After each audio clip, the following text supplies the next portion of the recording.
They tell you war is about lines on a map.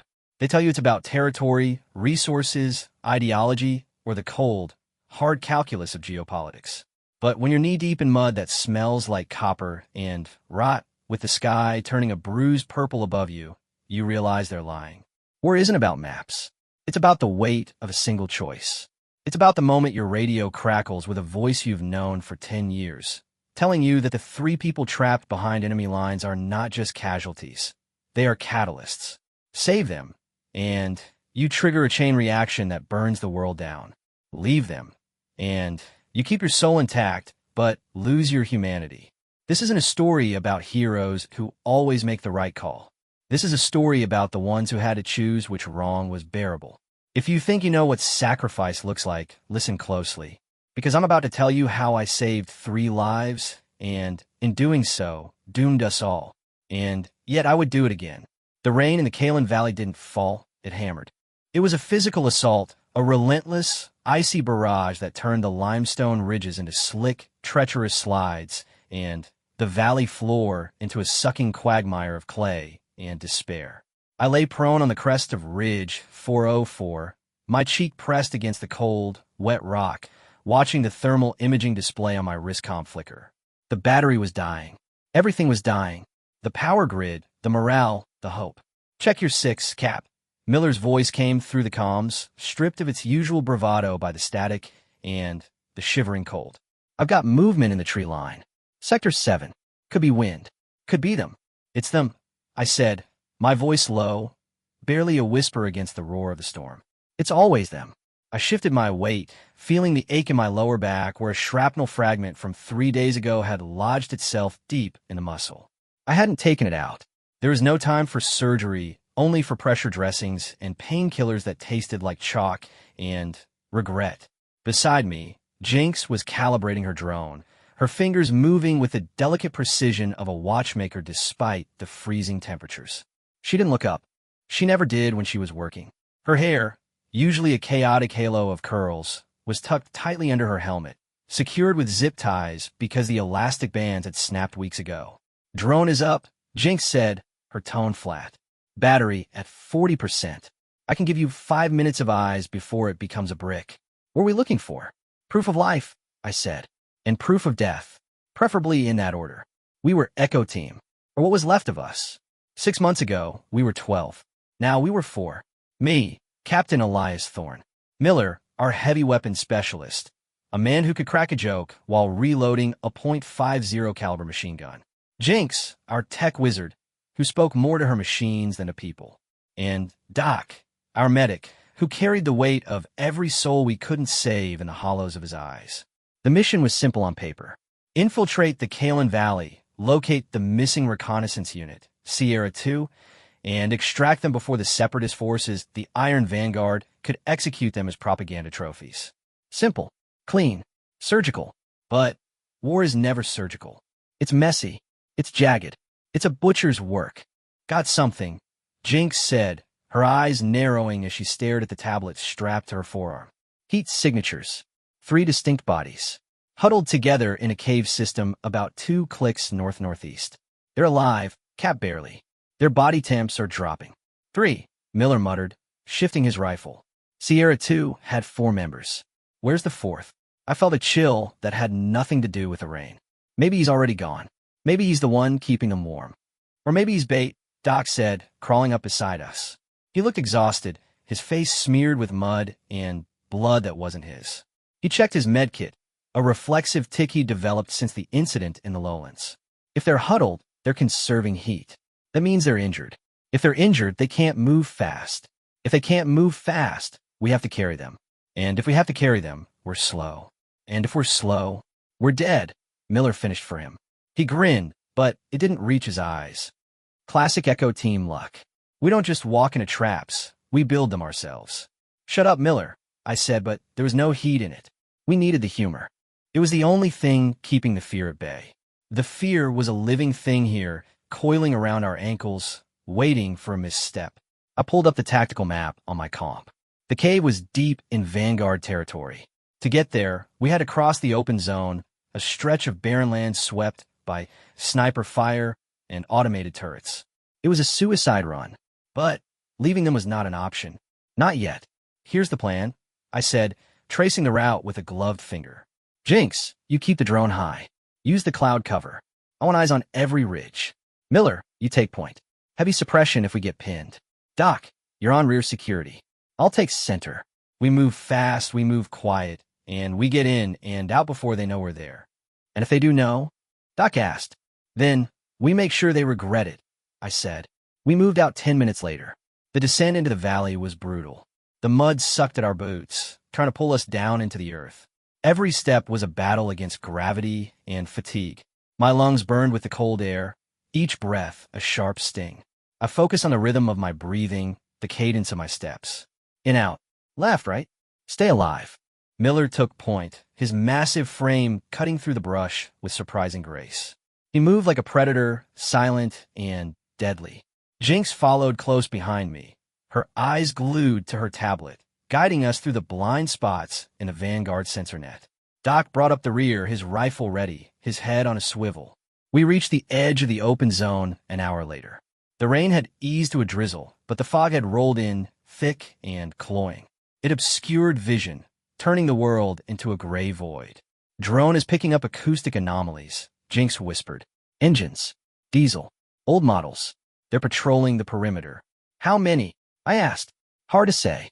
The fog is scattering the sound waves. But I guess at least 2 vehicles. Maybe a patrol on foot. We can't go around, Miller said, peering into the mist. The cliffs are too steep. We have to go through. Agreed, I said. Miller, set up a distraction. Something loud. Draw them east. Jinx, jam their comms. Doc, and I will slip through the gap. Miller nodded, a wicked grin spreading across his face. Loud? I could do loud. I've been saving a grenade for a special occasion. This feels special. He moved off to the left, disappearing into the fog. I waited 10 seconds, then signaled Jinx. She tapped a sequence in her tablet, and the air around us hummed with electronic interference. The Vanguard sensors would be blind for 30 seconds. Go, he whispered. Doc, and I moved forward low and fast. The mud was slippery, but we kept our balance. I could hear my own heartbeat pounding in my ears, a frantic drumbeat against the silence. We were halfway across when Miller's distraction went off. Boom! The explosion rocked the ground, sending a plume of dirt and debris into the air. Shouts erupted from the east. Engines roared to life. Tires spun in the mud. Now! I hissed.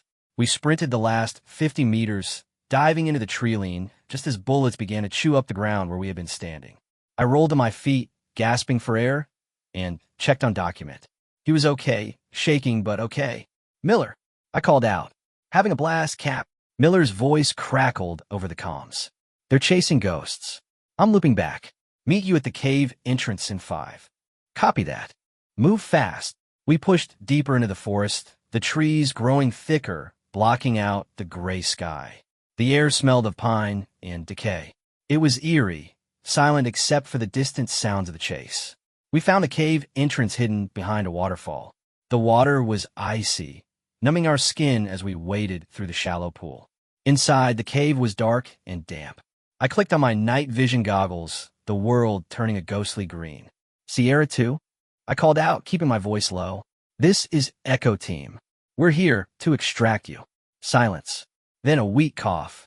Over here, a voice rasped. We followed the sound, moving carefully over the uneven rock floor.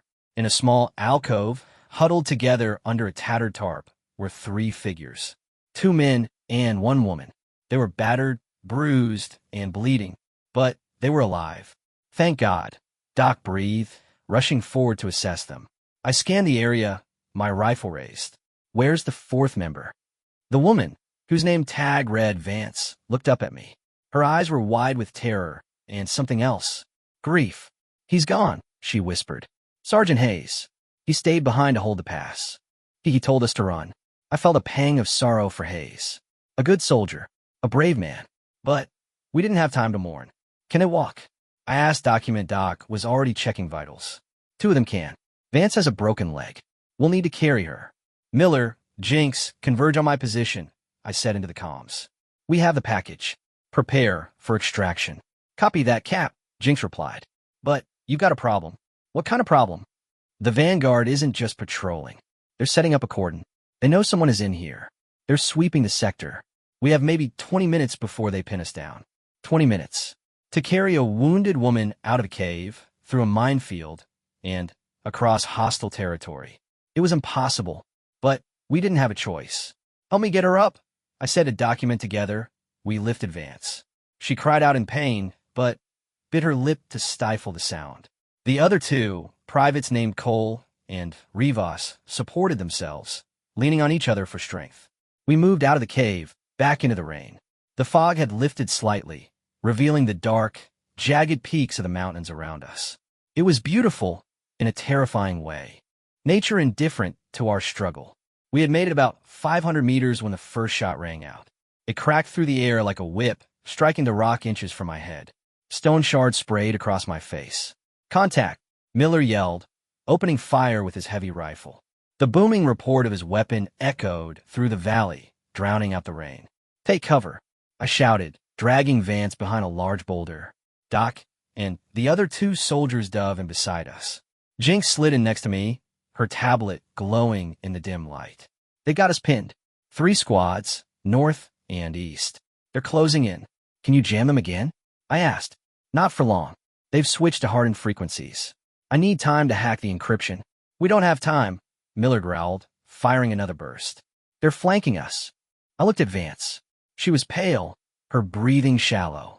Doc was applying a tourniquet to her leg, his hands steady despite the chaos around us. Cap, Vance whispered, grabbing my arm. Her grip was surprisingly strong. You have to leave us. Don't be stupid, I said. No, listen, she insisted, her eyes locking onto mine. Hayes! He didn't just stay behind to hold the pass. He stayed behind to destroy the data. My blood ran cold. What data? The Vanguard's launch codes, she said. For the orbital kinetic rods. They're planning to strike the capital.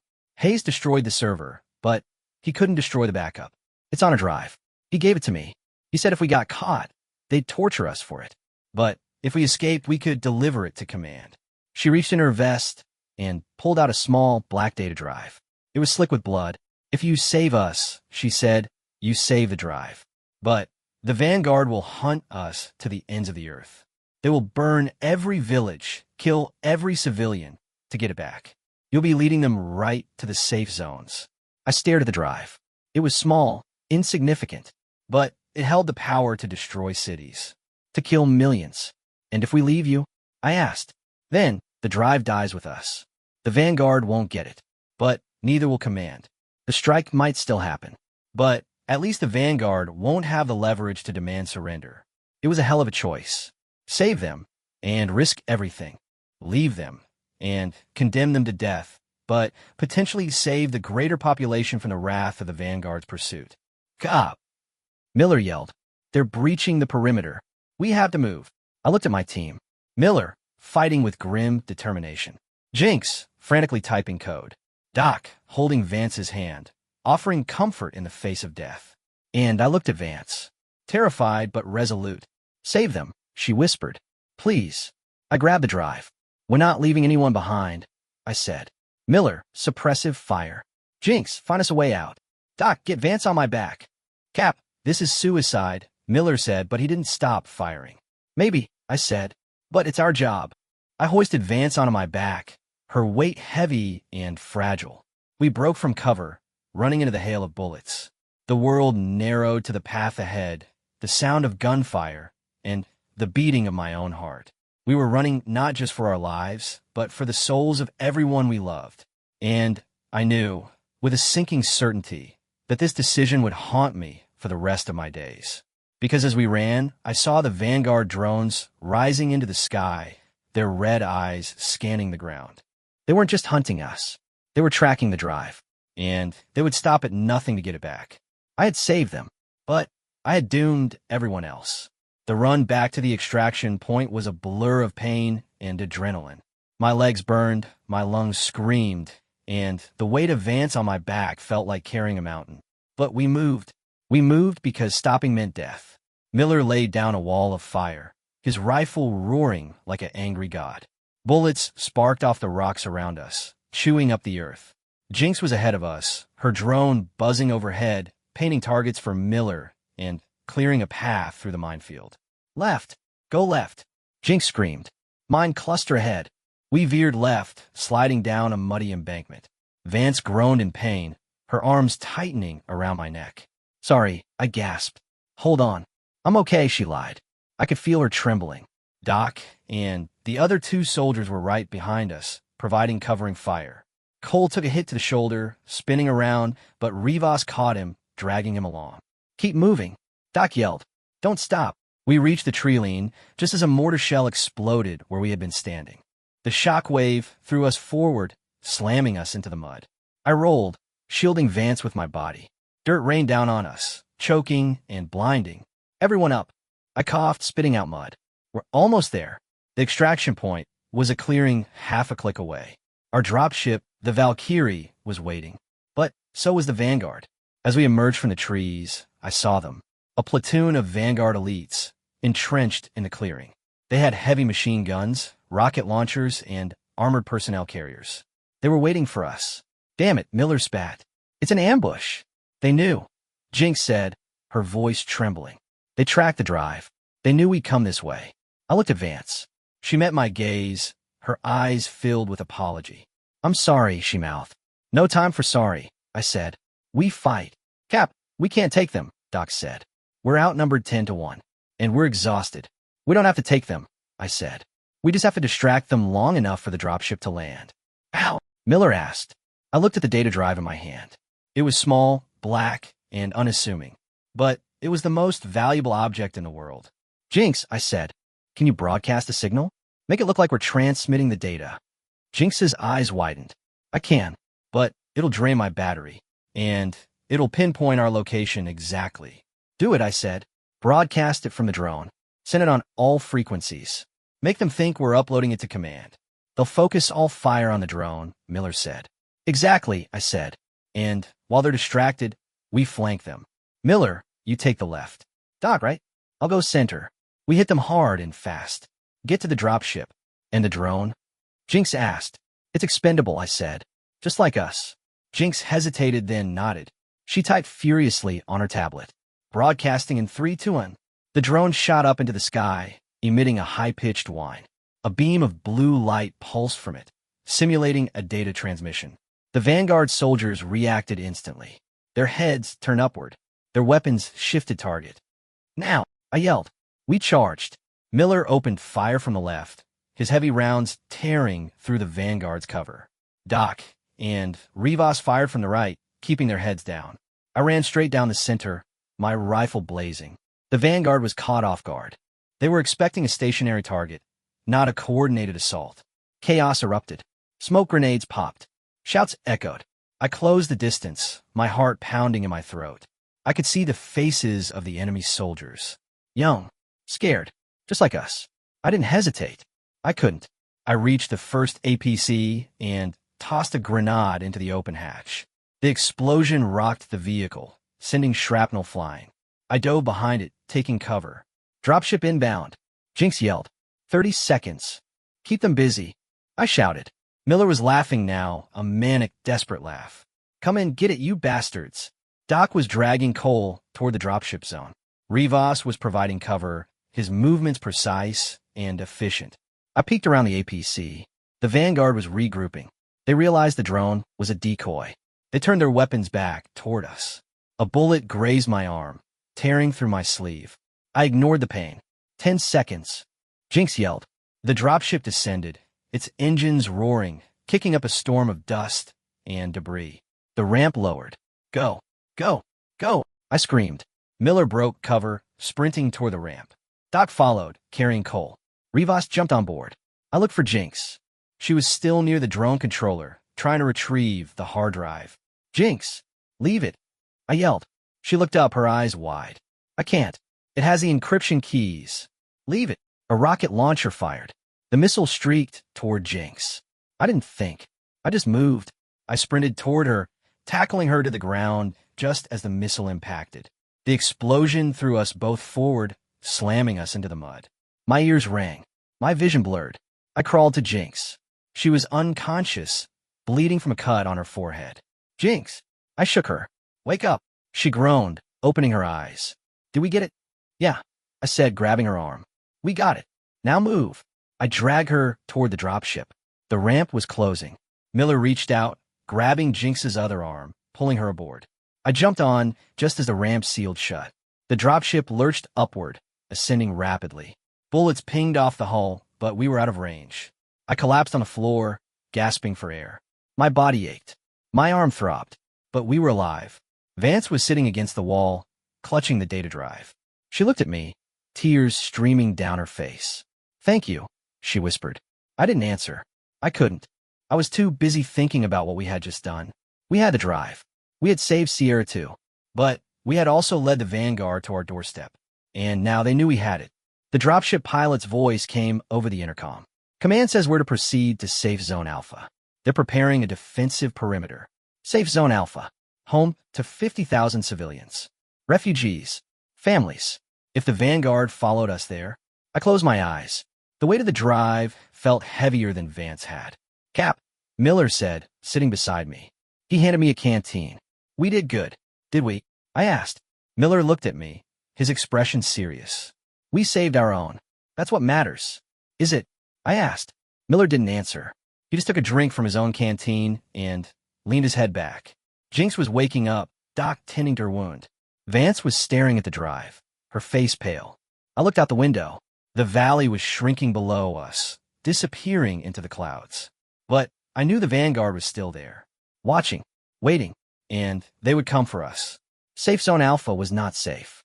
It was a fortress of sandbags and razor wire, surrounded by a moat of fear. The refugees huddled in tents, their eyes hollow, their spirits broken. They looked at us not with gratitude, but with suspicion. They knew why we were there. They knew what we carried. I stood on the command bunker's roof, watching the horizon. The sun was setting, casting long, bloody shadows across the landscape. It was beautiful, in a tragic way. Report, I said, not turning around. Colonel Holloway stepped up beside me. He was a hard man, carved from granite and old wars. He held a cigar he wasn't allowed to light. The Vanguard is massing, he said. Satellite imagery shows 3 divisions moving toward us. Tanks, artillery, air support. They're coming in force. How long? I asked. 12 hours. Maybe less. I nodded. 12 hours. Enough time to evacuate the civilians? No, not even close. There are too many of them. Not enough transport. What's the plan? I asked. Holloway looked at me. Your plan, Captain. You brought this upon us. You fix it. I clenched my fists. He was right. I had made the choice. I had saved the 3, and now 50,000 would pay the price. We can't fight them, I said. Not here. Not with this many civilians. Then what? Holloway asked. Surrender the drive? If we surrender the drive, they'll still attack, I said. They'll kill us all to tie up loose ends. And they'll use the codes to strike the capital anyway. Then we fight, Holloway said. And we die. No, I said. We don't die. We win. Holloway raised an eyebrow. Ow! I turned to face him. We bluff. Bluff. We pretend to upload the codes to the Vanguard's network, I said. We make them think we're giving it to them. But instead, we corrupt the data. We brick the drive. And we leak the location of their main command post to the resistance. Holloway stared at me. That's insane. If they realize it's a bluff, they'll level this place. They won't realize it until it's too late. I said, Jinx can hack their comms. She can mimic their encryption. She can make them believe the transfer is real. And if she fails, then we die, I said. But it's the only chance we have. Holloway was silent for a long moment. Then he nodded. Do it. I found Jinx in the tech tent. She was pale, her head bandaged, but her fingers were flying across her keyboard. Cap, she said, not looking up. I've been working on the algorithm. It's tricky. Their firewall is adaptive. Can you do it? I asked. She paused. I can try, but I need access to their main server. I need to plug in directly. Where is it? The lead tank, she said. The commander's vehicle. It's broadcasting the signal. So I have to get close, I said. Very close, she said. Within 10 meters. I nodded. Miller, document gear up. Miller and Doc enter the tent. They looked tired but ready. What's the play? Miller asked. We're going for a ride, I said. We stole a Vanguard APC. It was risky, but Jinx had hacked the transponder codes, making us appear friendly. We drove out of the safe zone, heading toward the Vanguard lines. The tension in the APC was palpable. No one spoke. We just watched the road, waiting for the inevitable discovery. We reached the Vanguard front lines after an hour. The tanks were lined up, their cannons pointed at the safe zone. The air vibrated with the hum of engines. Target acquired, Jinx whispered, pointing to a massive tank in the center. That's the command vehicle. Get us close, I said. The driver, a captured Vanguard soldier we had coerced, nodded nervously. He drove the APC toward the tank. We were 50 meters away when the tank's turret turned toward us. Halt! A voice boomed over the loudspeaker. Identify yourself. Echo team, I said into the radio. We have a drive. We're here to surrender it. There was a pause. Then, proceed. But keep your hands visible. We drove closer. 10 meters. 5 meters. Now, I yelled. Miller kicked open the door. We jumped out, rifles raised. The Vanguard soldiers were caught off guard. Before they could react, Miller opened fire, taking down the guards. I sprinted toward the tank's hatch. Jinx was right behind me, carrying a laptop and a cable. I ripped the hatch open. Inside, the commander was reaching for his pistol. I shot him in the shoulder, disabling him. Jinx, plug in. Jinx jumped into the tank, connecting her laptop to the console. Her fingers flew across the keyboard. Uploading, she muttered. Come on, come on. Outside, the Vanguard was reacting. Soldiers were running toward us. Bullets sparked off the tank's armor. Hurry, I yelled, firing out the hatch. Done, Jinx shouted. Data corrupted. Location leaked. Let's go. We jumped out of the tank and ran back to the APC. Miller provided cover, his rifle blazing. We piled in, and the driver slammed on the gas. We sped away, bullets chasing us. But we made it. Back at the safe zone, we watched the screens. The Vanguard's communications were in chaos. They were recalling their troops, scrambling to protect their command post. The attack on the safe zone was aborted. We had won, but at what cost? I stood on the roof again, watching the Vanguard retreat. The sun had risen, casting a golden light over the valley. It was peaceful, quiet. Vance approached me. She held the data drive. It was useless now, corrupted. Was it worth it? She asked. I looked at the safe zone. The civilians were emerging from their tents. Children were playing. Life was continuing. I don't know, I said, but we're alive. And that's something. She nodded. Thank you, Captain. She walked away. I looked at the horizon. The war was far from over. The Vanguard would regroup. They would come again. But for now, we had bought some time. And that was enough. I lit a cigarette, something I hadn't done in years. I took a drag, the smoke filling my lungs. It tasted like ash. Like loss. Like victory. I had saved them.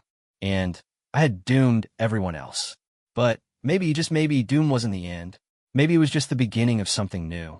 I exhaled, watching the smoke drift into the sky. Echo team, I said into the comms. Stand down. We're done for today. Copy that, Cap. Miller's voice came back, tinged with relief. See you at Chow. I smiled. A small, sad smile. We were alive. And for now, that was enough.